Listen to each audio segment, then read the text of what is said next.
I call together the Plan Commission meeting of February 23rd, 2016. We'll proceed with roll call. Mr. Foster? Here. Mr. Holman? Here. Ms. Lazaris? Here. Mr. Schwark? Mr. Pearson? Here. Mr. Magnuson previously informed staff he would be absent this evening. All right, thank you. All right, number 3, correction and/or approval of the minutes, November 24, 2015, and December 22nd, 2015. Does anyone wish to make a motion regarding either one or, I can make a motion on the 11/24 for approval as written. okay, is there a second on the one of 11/24? Second. Okay, it's been moved and seconded. All those in favor signify, or rather, I'm not sure who was here and who wasn't. Let's go ahead with roll call vote on the minutes of 11/24. Mr. Holman? Aye. Aye. Ms. Lazaris? Aye. Mr. Pearson? Aye. Mr. Foster? Aye. Motion passed 4-0. Okay. Next are the minutes of December 22nd, 2015. Is there a motion concerning them or any corrections? I wasn't here. I didn't hear you, I'm sorry. For the minutes of December 22nd, is there a motion concerning those minutes or any corrections anyone wants to make? Move to accept. Okay. Is there a second? Second. Okay, it's been moved and seconded. Any further discussion on those minutes? Okay, in that case, we'll go ahead with a roll call vote on those two. Ms. Lazaris? Aye. Mr. Pearson? Aye. Mr. Foster? Abstain. Mr. Holman? Aye. Okay. Number 4, questions and public comment. The public may address the commission at this time regarding items on the agenda unless the item is the subject of a public hearing. If your comments pertain to a public hearing, please hold your comments until the hearing. We do have 3 public hearings this evening. Item number 5 is the zoning amendment request by Ted Meredith, agent for John Laundrie, to rezone property for the Culver site at 190 West Tyrone Park Road from rural development to planned business. Item number 7 is a conditional use request by Ted Meredith, agent for John Laundrie, for a Culver's monument sign taller than 8 feet at 190 West Tyrone Park Road. Item number 9 is a zoning amendment request by Doyle Group Properties, LLC, to rezone property at 337 East Lake Street from B2 neighborhood business to B1 downtown business. So those are the 3 public hearings, and those will be available for public comment at the time that they come up. Public comment may also be made at this time on items that are not on the agenda if you have registered with the city clerk before the meeting. The state's open meeting law discourages action by the commission on items not listed on the agenda. Please keep your comments limited to 3 minutes. State your name and address when starting your comments. Also, fill out the sign-in sheet at the podium. At this time, are there any public comments?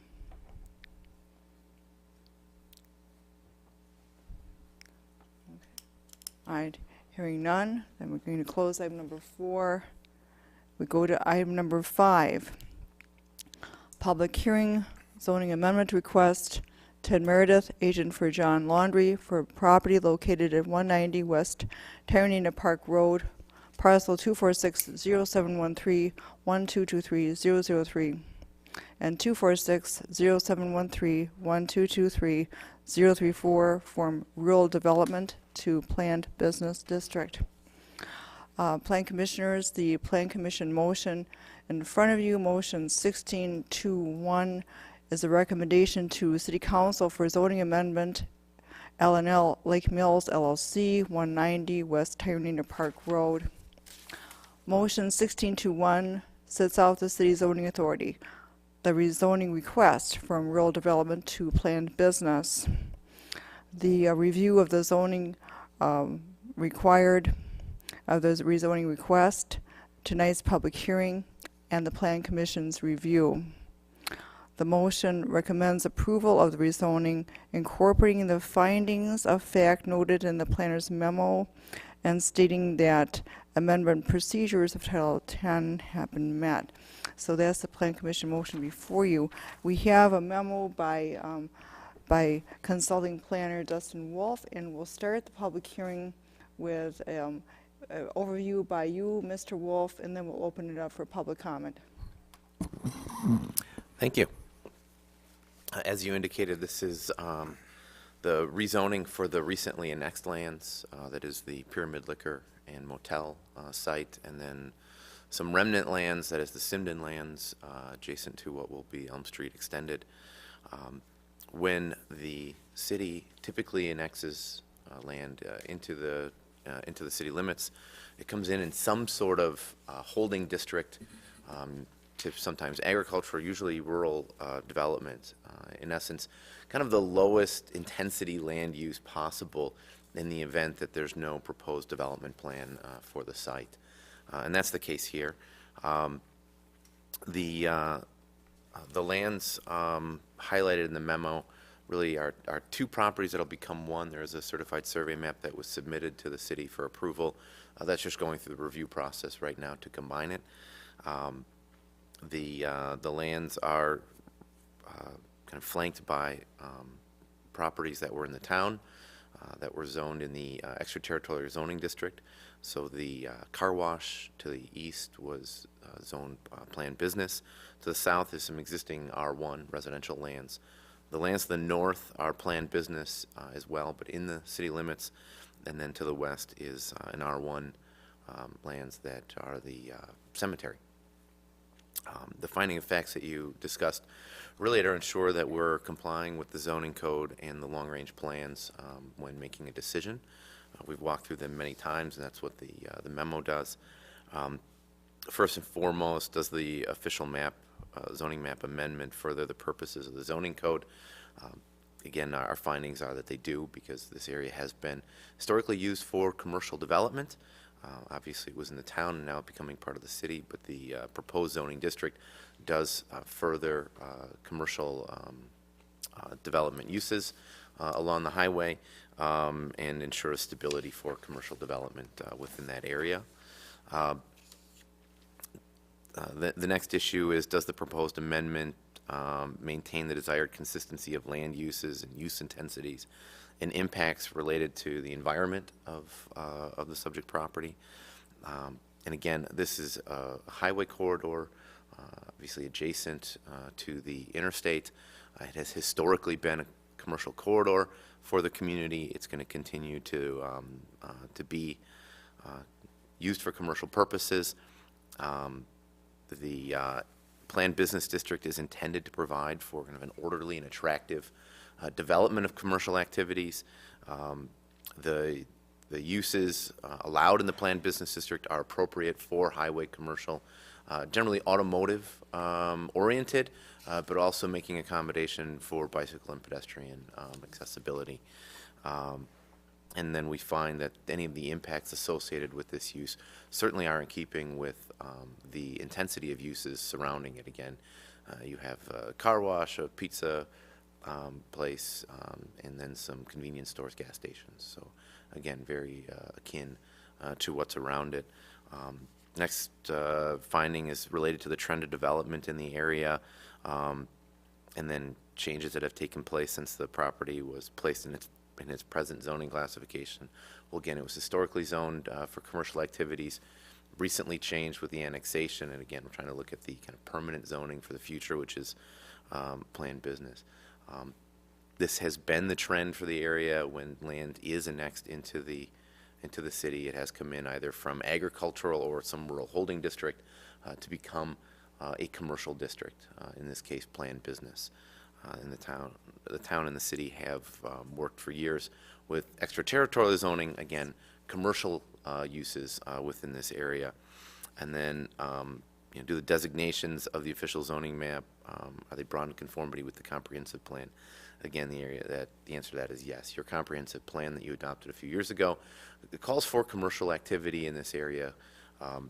specifically planned business and planned office land uses, and then kind of quoted in detail what the plan says, the comprehensive plan says about the area. Again, it's appropriate for indoor commercial, retail, service, office, community facility uses. Again, that's right in the wheelhouse of what the intended use is for this site. The comprehensive plan calls for high-quality design standards. The plans that'll be reviewed by the city staff will ensure that those requirements are met. The commercial use in these areas are characterized by generous landscaping, limited storage, modest lighting and signage, compliance with design standards, and then to ensure proposed and infill opportunities for commercial activities along the corridor, which is again what you're seeing here. So it's our findings that the proposed rezoning complies with the written recommendations of the comprehensive plan. And then we just cite them in the recommendation. Okay, all right, well, thank you. Under our discussion, we can ask questions of Mr. Wolf, but right now I'd like to open it up to the public hearing. If anyone wishes to speak to this rezoning request, and please approach the podium and sign in and state your name and address for the record, and then we'll entertain a public comment at this time. Does anyone wish to speak at this time?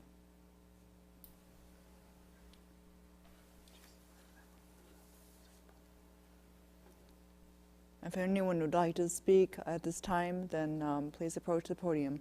It is open for public hearing. Would anyone like to speak at this time? Okay, hearing none, we're going to close the public hearing. And then we go to item number 6, discussion recommendation on zoning amendment request. Ted Meredith, agent for John Laundry, for property located at 190 West Tyrannina Park Road, parcel 246-0713-1223-003, 246-0713-1223-034, from rural development to planned business district. Plan Commission, it is open for discussion. Any questions of Mr. Wolf or of the applicants? So I'm just trying to understand where that second piece is. It's just The second clear. piece, Not clear in the do you picture. want the, At least in my mind, it doesn't make it clear. Maybe I'm just tired. yeah, here's the CSM if that shows you. It's the liquor store. There's Sorry, another Dwayne, piece, though. Okay, Dwayne marked it up. this is where the Pyramid Yep. Liquor, this is the motel, Yep. Yeah. and this is the liquor store. Yeah. So that was their site, and then this line right here indicates the edge of their property line, and then this was a remnant of the city, of the Simden parcel. The city bought the right-of-way, Correct. and then there's also a piece left down here that Simden still owns. Yeah, and that was the other piece. I just didn't know where that was.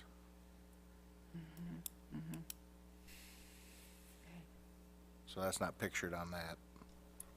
Can show you. Not on this. that one. Here, you can see it on That- this. I That think it's shows up. on your Maybe on memo. Yeah, this, site plan for the other. this remnant down here, this used to be all one lot. Right. And this was the one that Culver's bought, and this one was the one that was left that's still part of the Simden property. And then he owns this, and this, and this, and several lots down here. And there's nothing on those other lots right Oh, now? well, I think this lot has a house on it and a barn. Okay. This lot over here has a house on it that he owns. This is empty, and all these lots here are vacant. I think he Okay. has 4 lots there that are vacant. Okay, thanks. Okay. Plan Commissioners, any questions, discussion? I'll make a motion to approve the motion that's presented. Okay. It's been moved to pass motion 1621, recommending approval of the rezoning. Is there a second? Do we need to read it first? I'll second it. Do we need to read it first? No, it gets read after the motion's made. Okay. Well, I don't read it fully. I did summarize it. So. Okay. It's been moved and seconded to pass motion 1621. Any further discussion? Okay. In that case, we'll proceed with a roll call vote. Mr. Pearson? Aye. Mr. Foster? Aye. Mr. Holman? Aye. Ms. Lazaris? Aye. Motion passed 4-0. Okay. The next item is item number 7, public hearing, conditional use request for a monument sign taller than 8 feet. Ted Meredith, agent for John Laundry, 190 West Tyrone Park Road. For item number 7, we have a Plan Commission motion 1622, recommendation to City Council for conditional use permit, monument sign greater than 8 feet in height, L&L Lake Mills, 190 West Tyrone Park Road. Motion 1622 sets forth the city's zoning authority, the application for conditional use to have a monument sign taller than 8 feet, the review of the request by city staff, tonight's public hearing, and the Plan Commission's review. Motion 1622 recommends granting the conditional use conditioned on the site plan meeting all ordinance requirements as noted in the planners and engineers memos.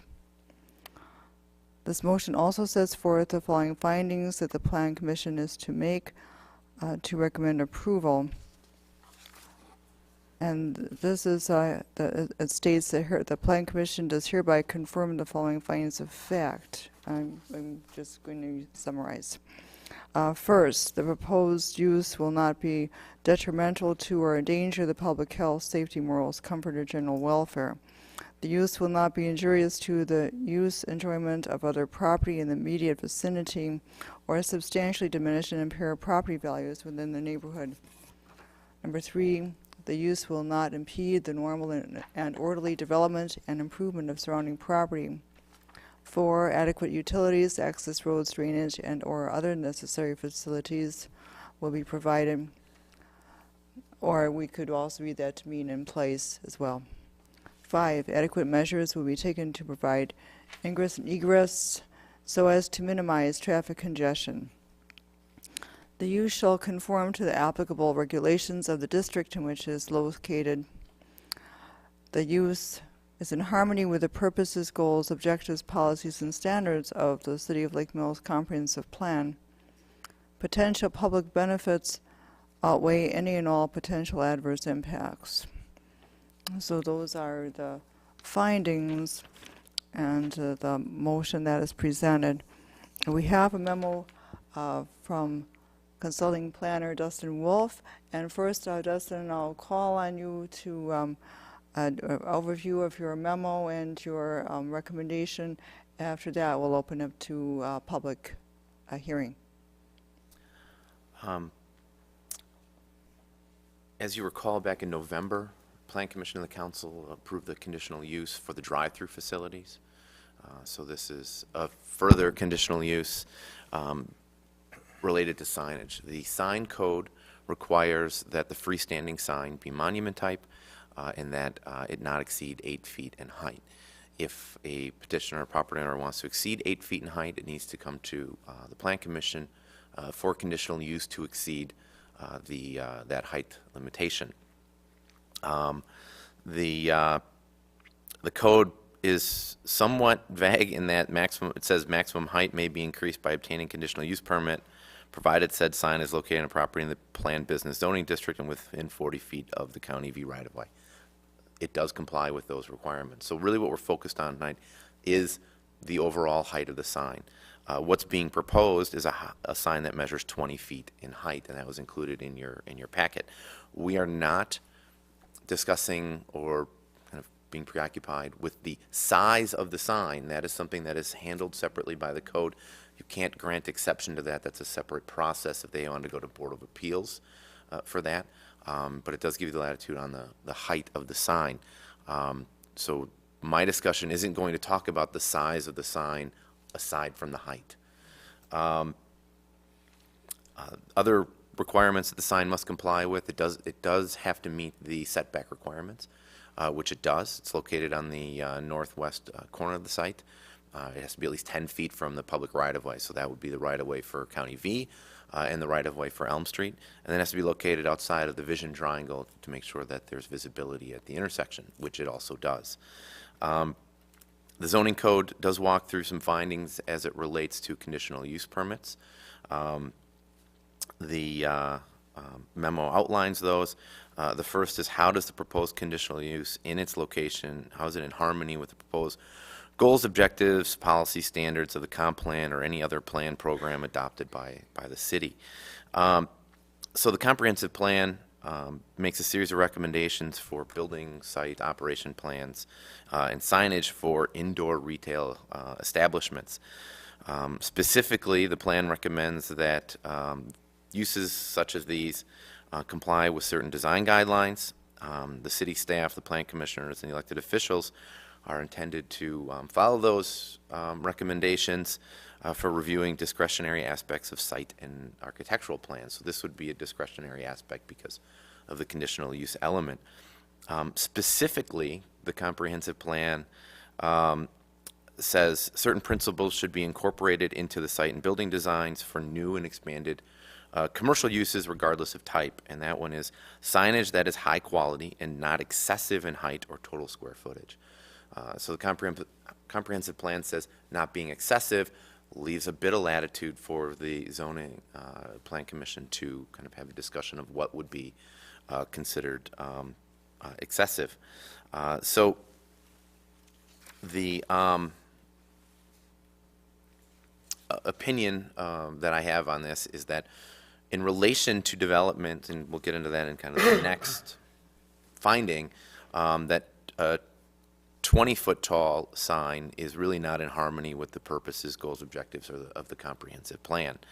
20-foot tall sign is really, in my opinion, unnecessary to achieve what the petitioner has stated in their application as the purpose of the tall sign, which is to ensure that someone sitting at the intersection of 89 and V is able to find the site. In essence, see to the west on County V to find the Culver's location. I think that you would be able to find it with a shorter sign. So that's the opinion on the first finding, and that many signs in that area, because this is an important gateway, have complied with a lesser height requirement along County V. The second finding in the code says, does the proposed conditional use in its proposed location and as depicted in the site plan result in a substantial undue adverse impact on adjacent property, character of the neighborhood, some things that don't come into play, environmental factors, traffic factors, parking, public improvements, and affecting the public health, safety, general welfare of the area. In relation to the comprehensive plan and any other plans, programs, maps, or ordinances as adopted. Again, this is the planned business district is intended to provide for high-quality commercial development. The goal stated in the comprehensive plan is for orderly and attractive development in the planned business district, so along the County V corridor. The area is intended to serve as a high-quality gateway as you come into the community. There is some older town development that doesn't comply with these requirements, and the petitioner's application has indicated that other signs exceed the 8-foot requirement. That is true, but those were under a different standard, meaning the town's standard. So Quick Trip, BP, McDonald's were all under a different standard, but the new Ace Hardware, Walgreens were all under the city's design guidelines and standards. So again, those are in keeping with the requirements of the code. or modest, what I would consider modest increases to the code requirements through the conditional use process. So the Lake Mills Center, the market, has a 12-foot tall sign. I followed that process to have a sign a little bit taller than the 8-foot. You'll see that the Ace Hardware complies generally with that 12-foot requirement. The U.S. Cellular Snap Fitness site is much smaller than that. The signs that do exceed what I would consider kind of the appropriateness for the corridor are the older signs that were approved under a different communities regulations altogether. So we provided some examples of what we thought were the most recent appropriate signage in the area. The Walgreens site is a little bit different because of the clock tower, and it's because the code requires at the intersection of V and 89 that there be some architectural element to define the corner, that you can't just set back all the buildings away from the edge. The idea was to have a sense of arrival, and the code requires that some sort of focal point, such as an architectural feature that's a minimum of 15 feet tall and not more than 25 feet tall, such as a clock tower, spire, or interesting roof form, be incorporated there. So again, because it is at the intersection, the code is very specific about what's required to mark the entrance, the gateway to the community, to set the tone for the character of commercial development and the sense of arrival in the community. So again, it's my opinion as a planner that 20 feet would be excessive. 12 feet is generally in keeping with what the other businesses along the corridor, along the County V corridor, have been approved in the past. Does the proposed conditional use maintain the desired consistency of land uses, land use intensities, and land use impacts related to the environments of the corridor? It's our opinion that a 20-foot tall sign is opening Pandora's box to really getting away from what is desired character and what is spelled out in the comprehensive plan for the corridor. The 12-foot has really been the benchmark for appropriate scale in development on the corridor. Again, this is for all conditional use types, usually related to specifically uses, not a structure such as a sign. Does the conditional use located in the area be adequately served by public utilities? Yes. Doesn't really apply to a sign height exception. And then the last one, do the potential public benefits of the proposed conditional use outweigh any and all potential adverse impacts of the conditional use as identified in the first 4 statements above, after taking into consideration any proposal by the petitioner and requirements recommended by petitioner to alleviate such impacts? So again, the public benefit is of the proposed conditional use is kind of minimal here. It's a height issue. The site will be well designed. The plans they brought forward are high quality building design. The building height will be 20 feet, 22 in some cases with parapet areas. It'll have signage at the top of that. The building will be visible. The need for a 20-foot tall sign, especially based upon the materials provided by the petitioner, really isn't well explained as to why a 20-foot tall sign is absolutely necessary to attract the attention of a driver sitting at the intersection of 89 and V. So our memo kind of outlines that we feel that this is excessive. It's not in keeping with the character for the corridor, especially recent developments along the corridor. Again, we're saying that the adverse impacts of a 20-foot tall sign for the gateway of the corridor and the character of the corridor outweighs any of the potential benefits of having a 20-foot tall sign out there. And then our recommendation is that the freestanding signs certainly be permitted, but not to exceed 12 feet in height. Thank you, Mr. Wolf. We have entered the public hearing, and it's open for public comment. If anyone wishes to make public comment, then please approach the podium, sign in, state your name and address for the record, and it's open for public comment.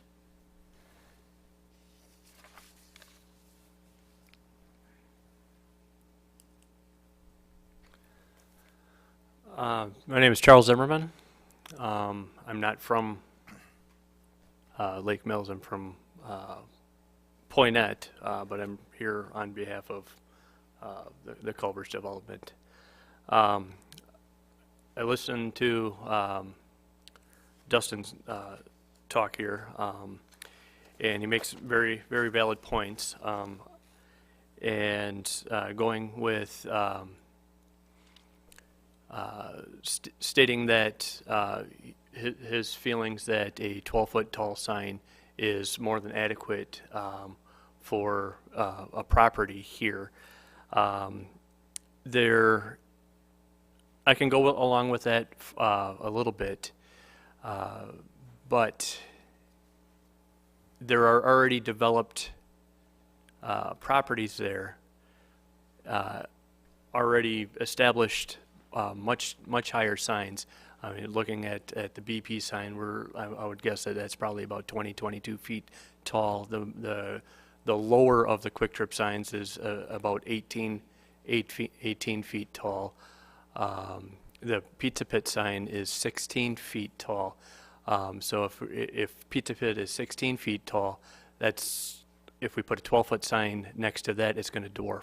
Pulling in here when I came off the interstate to come to the meeting here tonight, I just took a quick peek down that corridor, and when you have all these signs at this 20 feet, 16 feet high level, I could see very clearly. I could see that you could see the BP, you could see the Pizza Pit, you could see the Quick Trip, and believe it or not, there's a motel sign down there. But my eye was not drawn to that motel sign, and I would guess that's probably 12 or 14 feet high. Just because your eye is drawn to where the action is, and the action is higher for this property. You make the point of looking for the sign when you're sitting at that intersection. Well, you kind of want to see that sign before you even get to that intersection. And as you're pulling in off the interstate, you can see the property already at the off-ramp of the interstate. And if you had a sign there, you'd be able to see the sign from that point already, and then be able to make your decision of which way you're going to turn before you even get to that intersection. By the time you get to the intersection, it's pretty much too late already. So, those are my thoughts. Okay. All right, thank you, Mr. Zimmerman.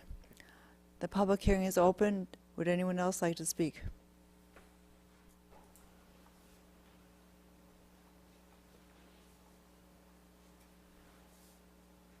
Ted Meredith, McWanago, Wisconsin. Here representing the Culvers and speaking on behalf of that. I guess I'm not an advocate of an ordinance that is a one-size-fits-all in this situation where it is not just a catering to automotive, it is expressway traffic. The Culvers at this location, like the McDonald's at this location, and like the Quick Trip at this location, and the BP, we're all pulling customers off the expressway. When those customers get off the expressway, and prior to getting to the interchange, they're making a decision whether to go straight, turn right, or turn left. I've had many occasions to see the traffic out. It's a busy interchange. There's a lot of people coming off. They're coming off for the amenities that are right there directly adjacent to quick on, quick off business. And obviously there's some benefit to keeping it localized there. If we go in there with a shorter sign, I sat out there today with John and Marcia, and I had a pole with an orange dot on it, a square, okay? So I measured out in spray paint where the signs were going to go and an alternate location. 8 foot isn't going to do it. 12 foot isn't going to do it. My competition is higher than that already. Nothing else is going to occur to the west. We're butting up against a cemetery, and Elm Street, the future extension. We're just asking for a chance to make this site as successful as it can be. Another point, Dustin was right about one thing. We have very intense landscaping. The spruce trees that are going to be out there themselves, planted height, 6 foot. Okay, I got a sign at 8 foot, I got evergreens at 6 foot, everything's going to grow. Give us a chance to get established, okay? That's all that we're asking. Thank you. Question. Sir. The sign you have in your mind, is it the same as like what's down in Johnson's Creek and in Fort Atkinson? I can't speak to that. I don't know. Their signs look to be about 20 feet, that's all I was wondering. I wish I could answer that, and I can't. Thank you. Okay, thank you, Mr. Meredith. The public hearing is still open. Does anyone else wish to speak? Okay.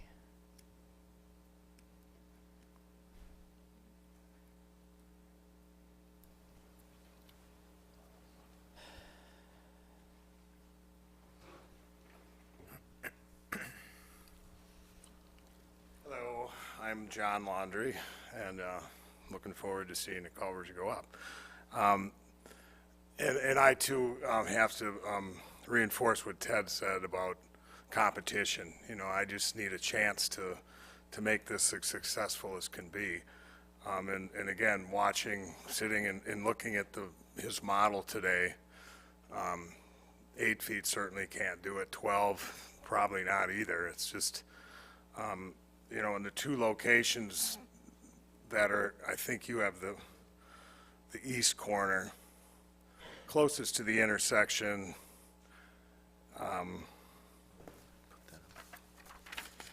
where the pine trees he described are, that is not going to be the best place. I prefer the north, this is where I prefer it, the northwest corner.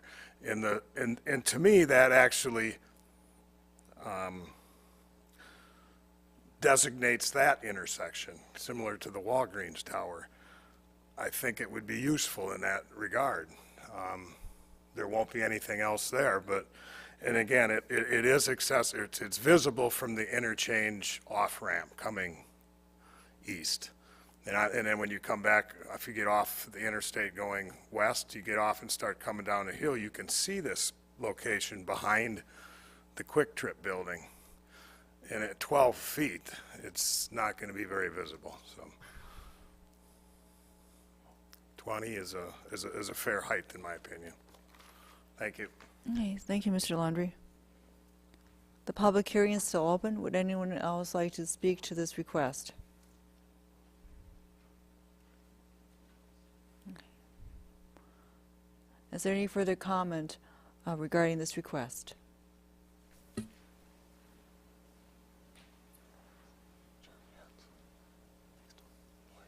Good evening, Paul Hopeful from the law firm of the Schrader Group in Waukesha. I live over in Sullivan, and I'm here too to speak on behalf of the Culvers and John Laundry. And particularly, I'd like you to consider the safety factors here, because we've all been getting off the intersection here with our families or our wives or spouses or whatever, and you're looking for a place to go. You may have decided I want to go to Culvers, but you don't know exactly where it's at. This monument sign of 20 feet in that northwest corner will help those people make that decision when and before they get to that intersection. It's not that unusual compared to other signs. You've got some really big signs out there for McDonald's and whatnot. Of course, those are under a different standard, but this is not that much of a variation. If you look at 20 feet, it's not much taller than the top of just this room here. It's probably 14 to 15 feet right there. So it's not that big, but it will help people make that decision as they're coming off. So from a public safety standpoint, I think that's one of the things that you folks should consider, and I would urge you to accept it. Okay, thank you.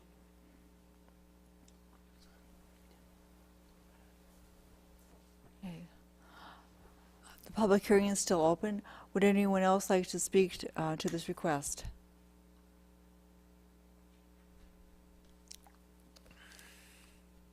Does anyone else wish to make a public comment at this time?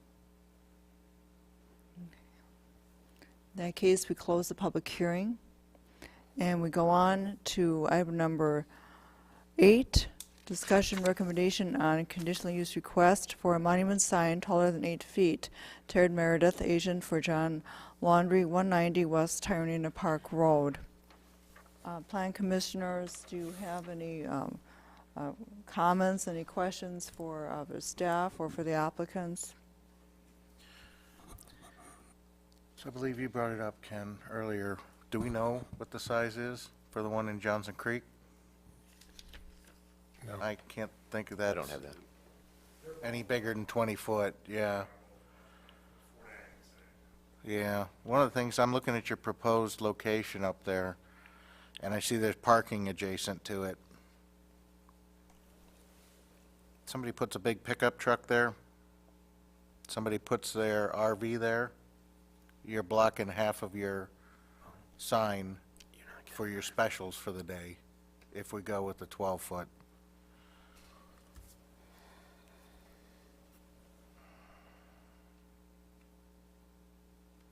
I don't see a 20-foot tall sign being, 20 foot is the max. yeah, I don't see it, Bottom I of the don't, sign, it's the top. that's right. I don't see a 20-foot sign being overkill. You know, I looked at through some of the stuff you put in here, Dustin, looking at these other signs, and I'm a pretty darn observant person. I don't miss much from my time in the Marine Corps, and I couldn't have told you there was an Ace Hardware sign there. I could not have told you that Ace Hardware had a sign there, and I drive past it every damn day. They don't, as far as I know, do they? Yeah.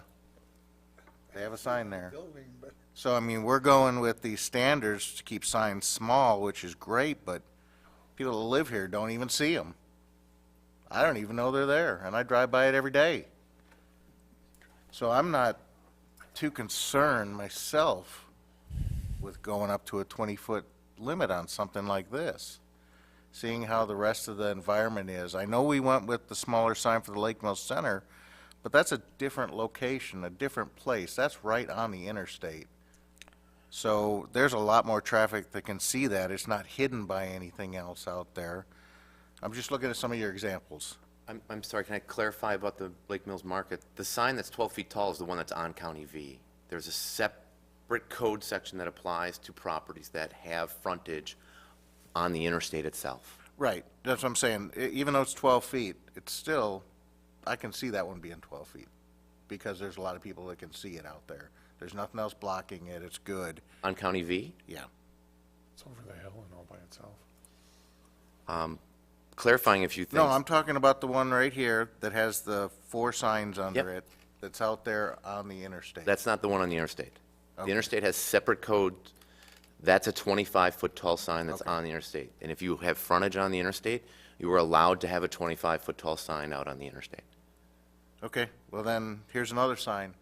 I have no idea that exists, and I drive by that almost every other day because we have small signs. So we may have some work to do on our signs and the way we do things in town, but I don't see an issue with going with a 20-foot sign on a fast food restaurant that has to advertise specials that they want to put out there every day. So that's just my 2 cents worth. I have a tendency to agree, especially seeing it's up against the cemetery, and there's gonna be nothing west of there.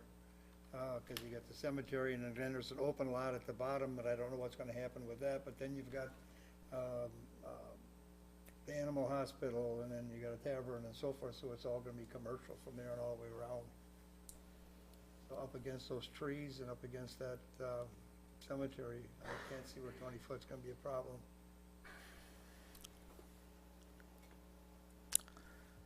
Well, gentlemen, I have to say that I'm agreeing with Dustin's observations on the sign and his recommendation on the 12-foot. And, you know, I also agree that, yes, there are older signs there that, yes, they are taller now than 12 feet. When you have a situation like this, a corridor that has been developing over time, and you have different standards that come in at various points in time, you're going to have differences in what goes on. And I think over time, you would see, and it would take a long time, but you'd see a moderation of these heights. And just from personal experience of driving to some unknown place, the first signal I have is actually the signs on the interstate for gas and food. So I always know which way I want to turn when I get up there. And I would know that I would turn to go west. I would know that because of the guidance off the interstate. So I would know that, and then I know where I want to be, so I would not have trouble finding a sign. I kind of disagree with that, because when you come off, sure, you're going to go right. 99% of people are going to go right.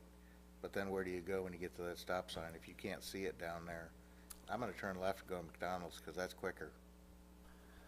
So,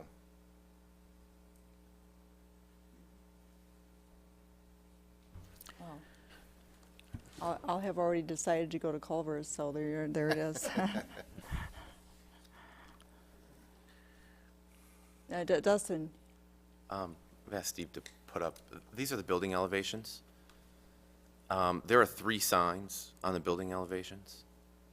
The height of those signs, so the parapet of those elevations is 22 feet. Which generally means those signs are going to be at around 19 or 20 feet. So the 3 elevations of the building will have 20-foot tall signs on them. The issue is out at the edge of the roadway. You'll be able to see the building. You'll be able to see 20-foot tall signs on the building. Question then becomes, do you need 20-foot tall signs at the edge of the road, at the edge of the sidewalk, in addition to the building?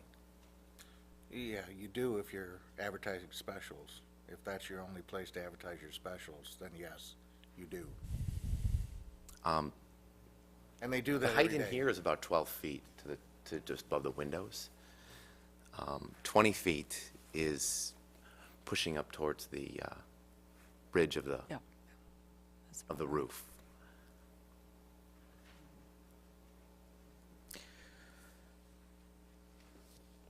I guess it's my turn, huh? So, I'm pretty pro-business, so I think it's great to have something like a Culver's here. And when the signs, just the pure Culver's sign itself, isn't really offensive. The point I'd like to ask, though, is where you first started. When we were talking just about the 20-foot, and you said other discrepancies might have to go ahead of the board of review. What do you mean by that? The code only allows you as a conditional use to have an exception to the height. If they wanted exception to the size, again, we didn't review the sign that they brought forward to make sure it complies with the area requirements. If they wanted exception to that, it would have to go to the Board of Appeals. That's a separate process. And if a Culver's sign ends up having to go to the board of review, Board of Appeals. Board of Appeals, I'm sorry, then I agree with Mr. Foster. Then it's time to relook at the sign ordinance, because that, I understand about opening the can of worms thing, but there's no way on the planet that they could show a hardship to the Board of Appeals. So that's a problem. So I just wanted to get that cleared up to begin with. Now, 8 foot is only the height of a sheet of plywood. So that's, in an area like that, especially if we're talking, iconic, like the clock tower at Walgreens, that's absolutely a special structure. But they're not asking for a 75-foot bridge pier tower sign like McDonald's has, even though, it's under different, it was under different regulations. I don't know. I just don't think that this is a problem. I yield to the fact of opening some can of worms, but yet it's a conditional use, and therefore we shouldn't be afraid of making a decision based on a conditional use when each thing should always be looked at individually. It's not like it's not like we would be starting a problem. I mean, Are you prepared for every subsequent business that comes through to have a 20-foot tall sign on that corridor? Are you prepared for that? Because that's what happens. I guess I am. Does a conditional use mean that you're setting a precedent from here on in that it'll be carved You're in gonna, stone? you're No gonna, way. what's the argument gonna be to not allow the next one to have it? Here comes Vic. But- What do we got? We have to be somewhat realistic as to how many subsequent businesses are there going to be between the intersection and Culvers. And, you know, if you think about how many you'd be opening the can of worms for, how many would there be? Why would it just be the, One. between Culvers and the intersection? Why wouldn't it be the entire County V corridor? I don't think they could make the same argument. For what? Wouldn't you need a taller sign the further away you get from the intersection? Wouldn't you want 30 feet? Well, I don't think that it's appropriate at this point to be having too many arguments, so. I'm That's- just saying. but I'm just that's saying. what you're opening the door for. I'm just saying the can of worms could be something like they want five 20-foot signs, and that's not realistic. You know, that's something that we could look at individually. But they want to have one 20-foot sign so that that's not going to make them stick out. I don't know. I don't know. I don't know if they're willing to comply. We have a really I'm sure the criteria for the rest of it is very, very high tech, and they're going to comply with everything that it takes to build a building there of that magnitude. When you say the rest of it, you mean the rest of the sign? No. Rest of The the site landscaping plan, the rest of the things that we've been working on for, I don't know, however many years, 7 years or something. I don't know. I just don't see a problem. Especially if the trees are gonna, the fir trees are gonna start out at 6 feet. How long is it gonna be before they're taller than 8?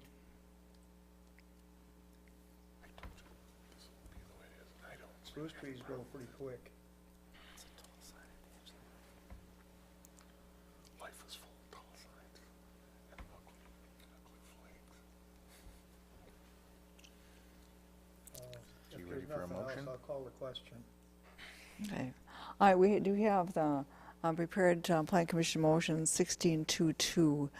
This does recommendation to the City Council for conditional use permit to monument sign greater than 8 feet in height, L&L Lake Mills, 190 West Union Park Road.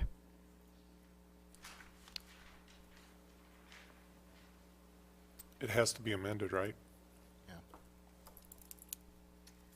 I don't believe so.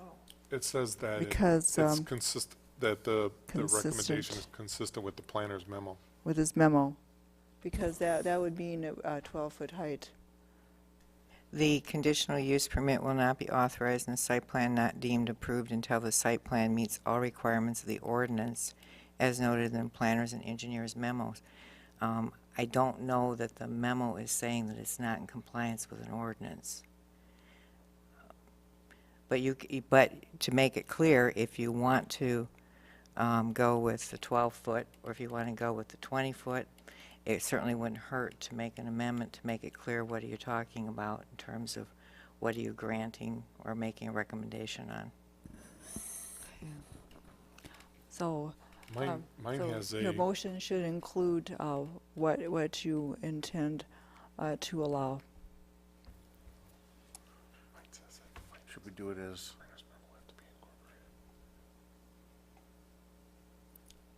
an amendment, approve the amendment first, and then?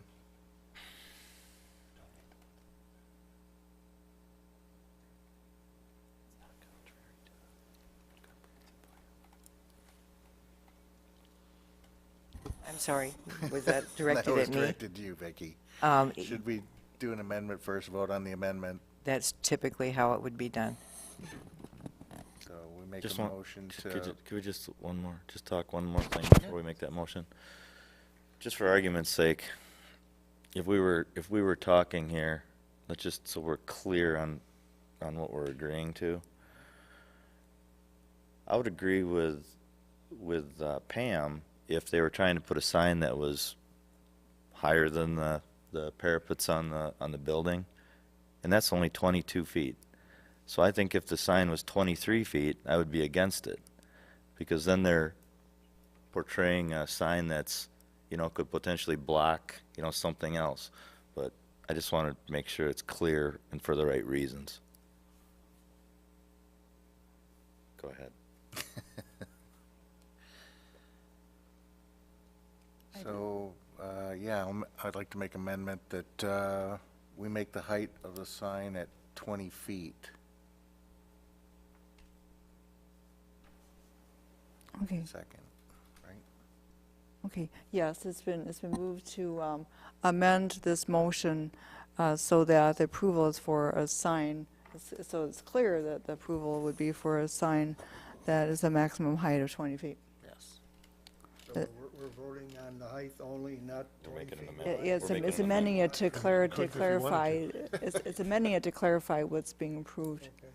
And the motion is to amend it to clarify that it would be for a maximum height of 20 feet. So move. Are you seconding? You need a second. Oh, second, sorry. Okay, okay, Closer to your mic. okay. All right, it's been moved and seconded to amend the motion to specify that the height would be a maximum of 20 feet. I would recommend that that amendment be placed under paragraph A, make it point 2. Right. Okay.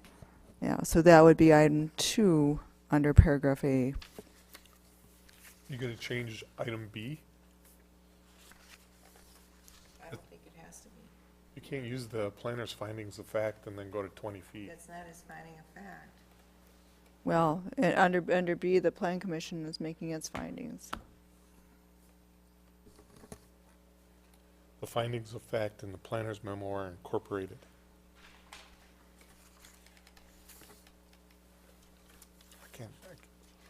I wrote it, so I guess I figured that's what it meant. Well, under B, it says the Plan Commission does hereby confirm the following findings of fact. I just strike it. So, But I don't see anything in B that needs to be struck. it kind of boils down to a Plan Commission opinion as to Yeah. these findings. That's what happens.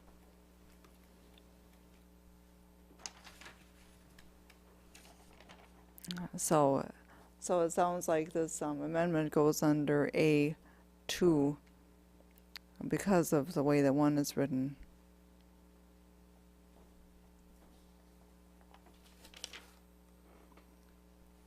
Yeah. Okay.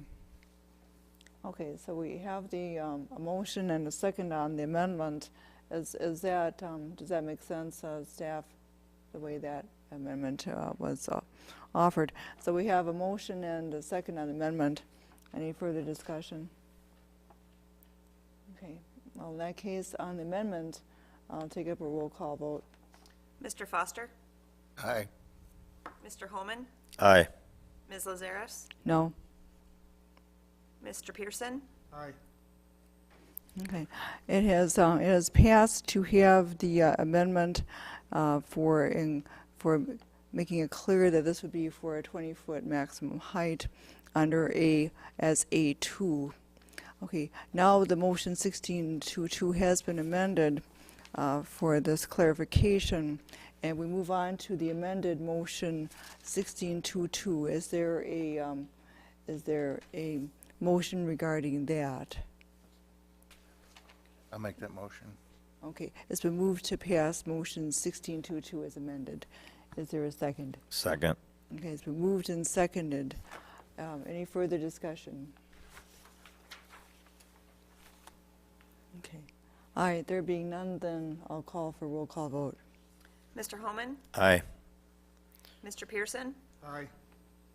Mr. Foster? Aye. Ms. Lazares? No. Okay. The motion has passed, and this motion to approve the conditional use for the sign height up to a maximum 20 feet will be forwarded to the City Council. This goes up to item number 9, public hearing, zoning amendment request, Doyle Group Properties LLC for property located at 337 East Lake Street, parcel 246-0713-1321-036, from neighborhood business district to downtown business. All right, the motion in front of you on this requested rezoning is motion 1623, recommendation to City Council for zoning amendment, Doyle Group Properties, 337 East Lake Street.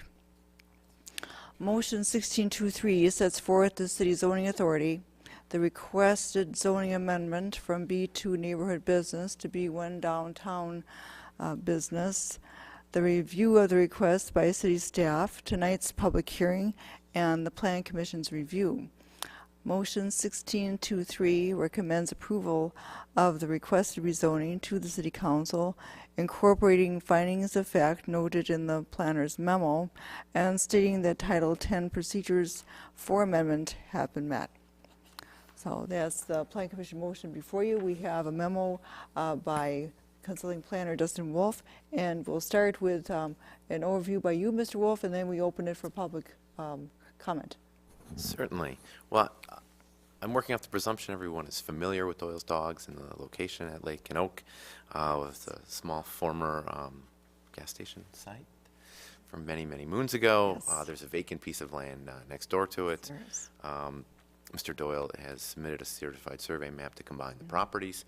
The zoning code doesn't permit dual zonings on a single property.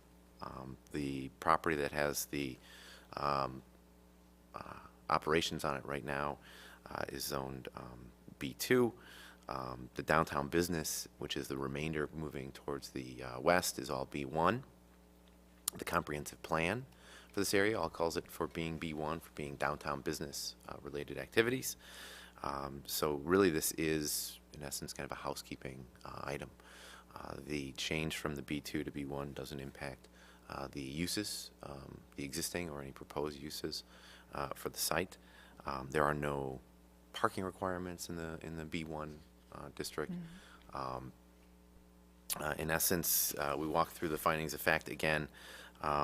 Does the amendment further the purposes of the zoning code? Yes, it does. Again, this is intended for downtown businesses. We never rezoned it when we did the mass rezoning of the city with the zoning code update because it was zoned B2 and no one had requested that it be rezoned to B1 doing the downtown district, so we just left it the way it was. But again, this is keeping with orderly development of the area, consistent with the downtown business areas. Does the amendment maintain the desired consistency of land use and land use intensities? Nothing will change with the rezoning to the B1. In fact, it really kind of just cleans up the map. It's one less kind of outlier out there. The other properties kind of to the north and to the west are all B1 as well. And then you have some residential to the south side of Lake Street. The trend of development in that area is for downtown business. And the downtown business district does allow for a variety of land use types. First floor office or retail, upper story residential, so they desire to, existing single family and such. And then is this in conformance with the comprehensive plan, as I indicated, the future land use map and chapter 3 as it relates to land use calls for this area to be downtown business land uses. So the findings are all consistent, so we're supportive of the proposed rezoning. Okay, thank you, Mr. Wolf. We are in public hearing. Does anyone wish to speak to this zoning amendment request? Mr. Doyle.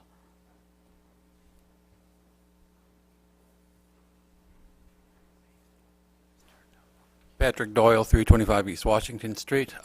We are in support of changing our parcel from B2 to B1, and we look for your approval on that. Thank you. Okay, thank you, Mr. Doyle. We're still in public hearing. Would anyone else like to speak to this request? And then also state your name and address for the record. Okay, thank you. I'll also be the first person to sign in. Oh, good for you. Thank you. We appreciate it.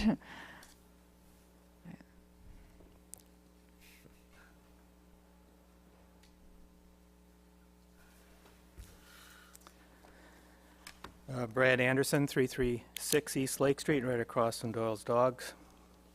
I'm going to start by saying that my wife and I sincerely appreciate the redevelopment of this property from the old vacant gas station to a seasonal hot dog stand. The Doyles have invested in upgrading this property, greatly improving its appearance and functionality. The property has been attractively landscaped, kept clean, and well maintained. As Doyle's Dogs has grown, one issue that concerns me is availability of parking.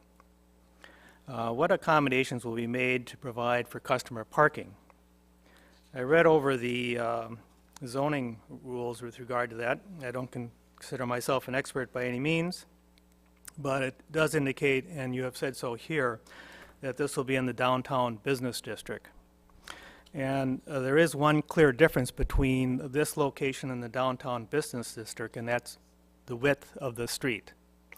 Right now, there is parking allowed on both sides of Lake Street at this address. And when, as their business has grown, parking has been all along both sides of the street, and access for traveling traffic between both sides of the street with full parking is quite limited at this point. I am concerned about both the safety of the two-way traffic that is going through the site, and also for pedestrian traffic. A lot has increased because they park on one side and they cross the street to go to Doyle's Dogs to receive their meals. So I'm asking whether there should be any consideration for some parking for customers, or the possibility of limiting parking on the street, on one side of the street. Any questions of me? Does anyone have any questions? Pat, any questions? Okay. I want to thank the members of the commission for serving. Okay. Thank you, Mr. Anderson. The public hearing is still open. Does anyone else wish to make comments concerning this request?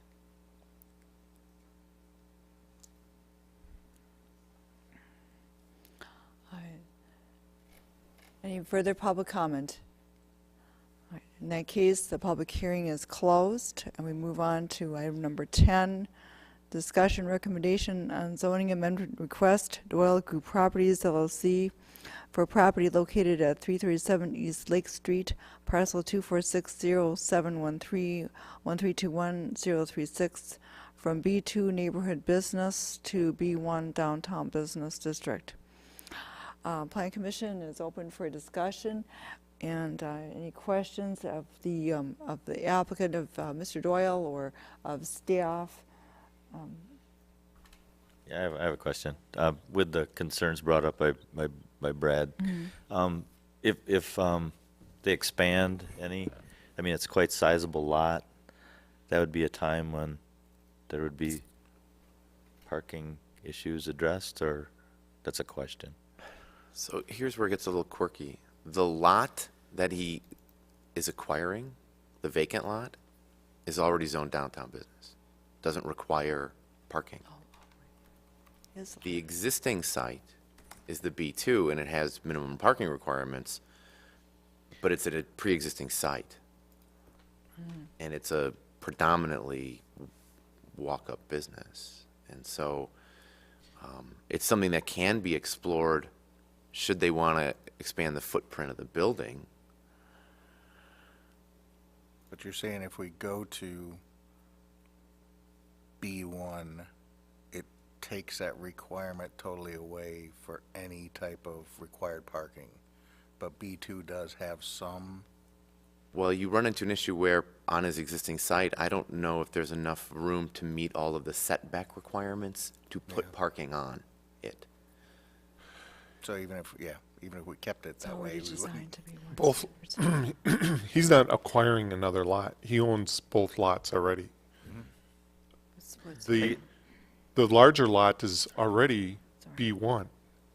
Yeah. So it doesn't have any parking requirements. The small lot was an existing condition, but because it was originally a gas station, we zoned it B1 or a B2 because it was a higher intensity use in its original condition, and we just never looked at modifying it. But there was no way you were going to get any parking on that site as was. I mean, I've reviewed every site plan that's come in, as has Dustin, and that issue is, we've debated that off and on for quite a while.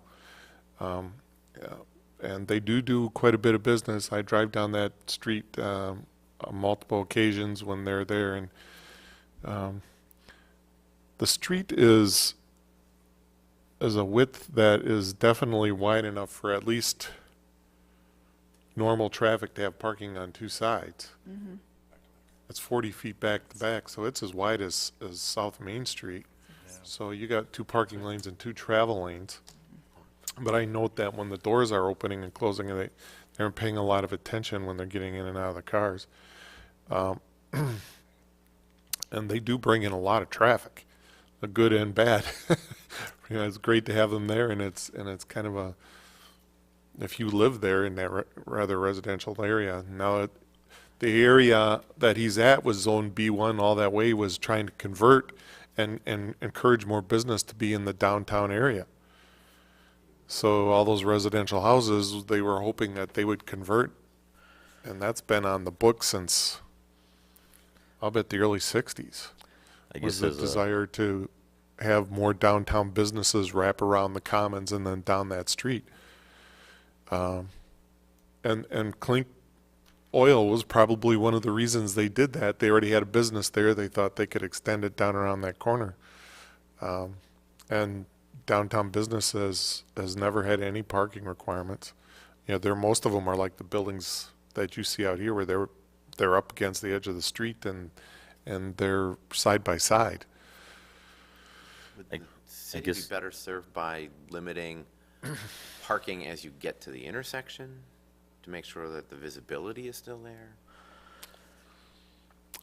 The way the intersection is designed, it's an odd intersection.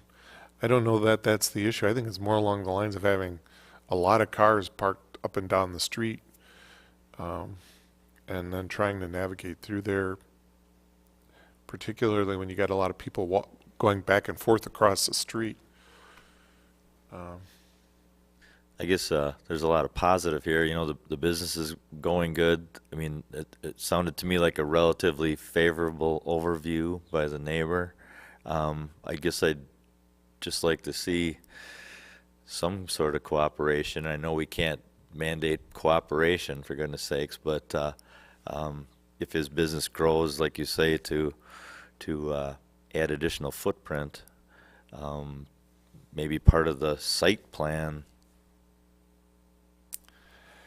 You have to step back, though, and remember, Steve, that we enforce what zoning says. We don't get to create. Right. And B1 zoning doesn't require on-site parking. And so if he comes in and he proposes on-site parking, that would be great, but we can't require it. And so if he comes in and says, this is what I'm doing, as I understand right now, there's not a lot of expansion to the existing building. In fact, I think there's almost none. I think it might be an accessory building. But that being said, once you zone a B1, the potential for expansion on the lot is whatever they want. They don't need to incorporate any parking. I'm wondering if the crossing the street from people parking on the west side of the road, south side of the road. South sorry side. about that. If we were to eliminate a couple parking spots right at the corner, and people walk down the sidewalk, then at least they've only got to pass one row of cars that are stable, and then look both ways and then cross. You wouldn't have to be darting in between both sides. Just a thought. As far as the safety is concerned. But like you say, the street is as wide as South Main Street is. and Yeah, it's parking on designed for both two. sides there. It's designed for 2 lanes of traffic and 2 parking lanes. I mean, Cars are getting smaller. And again, there's I don't know, is there anything saying that sometime down the road, if it does become an issue, that we could look at putting a crossing section there? If it became a battle between good planning and zoning issues, I'm assuming that the way we would control it is we'd put no parking on both sides of the street. That would stink. Yeah, then even though they didn't have to put on any local parking, any on-site parking, they'd have to figure out where the parking was going to go. So I mean, from a standpoint of if you wanted to battle the business owner in that area, that would be the way, that would be about the only option we'd have if they, weren't cooperating. At this point in time, I think it's mainly going to just remain grass. But once it's zoned, it's zoned. But Yeah. he's in a catch-22 because he doesn't have enough room on the site to add the accessory building. The accessory building, which he's going to use for storage of the things that he uses on the site, can't go on a lot by itself. Right. It's got to have a primary use and a secondary use. So he's in a catch-22. He needs to be able to zone that, and he needs to be able to take that lot line out, and then now he's got to have consistent zoning. So I guess from the standpoint, we feel it's comfortable with it being downtown business. As part of the discussion, Mr. Doyle is here, and by way of questions and comments that have risen during the discussion, then you might want to respond. Sure. At the hot dog stand site, we are adding several angle slots to that as much as we can. As far as adding parking on the open lot, that is something we are not looking at doing. We are actually looking to add some trees and some landscaping to that side, and we feel very strongly on keeping that green space there and developing it. And everything we do is going to be in line with the type of landscaping and detail that we have done up to this point. So it's not like just the patio area that we currently have is going to look really nice and we're not concerned with the rest. It will be, the same detail will be applied to everything. But we feel very strongly on keeping that open green space there, and we are talking with Hope downtown on different trees we can eventually plant there and add some shade to that and develop that as a green space as well. Okay, all right, thank you, Mr. Doyle.